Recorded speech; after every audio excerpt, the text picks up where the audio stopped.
Welcome back, everybody. Today I'm going to teach you how to save money on Google Flights by using nearby airports. This simple trick can help you find significantly cheaper flight options that you might otherwise miss when searching for your next trip.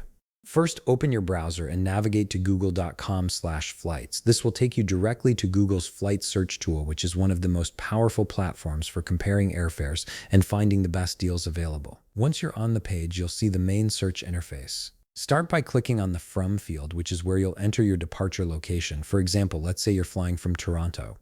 Type Toronto into this field, and you'll notice something interesting happens. Google Flights will automatically display nearby airports underneath your selection.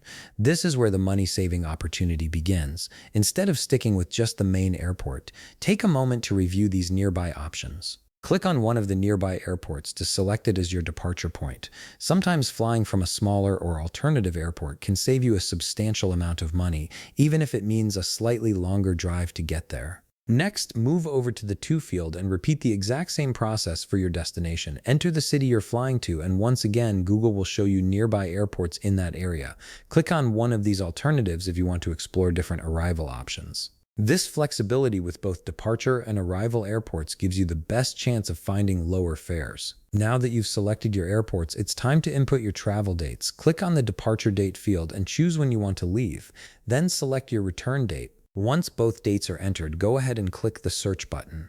Google Flights will now begin searching for available flights based on your criteria. After a moment, you'll see a list of results displaying various dates and corresponding prices. Here's another key feature to help you save even more. Look for the option labeled cheapest at the top of the results and click on it.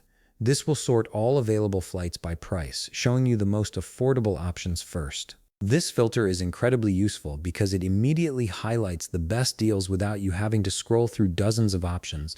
Now you can browse through the sorted results and choose the flight that works best for your schedule and budget. Click on the flight you want to select it, and from there you can proceed with booking through the airline or travel site of your choice. And that's it. You've now learned how to use nearby airports and price filters on Google Flights to save money on your next trip. If you found this video helpful, please leave a like, subscribe, and see you in the next video.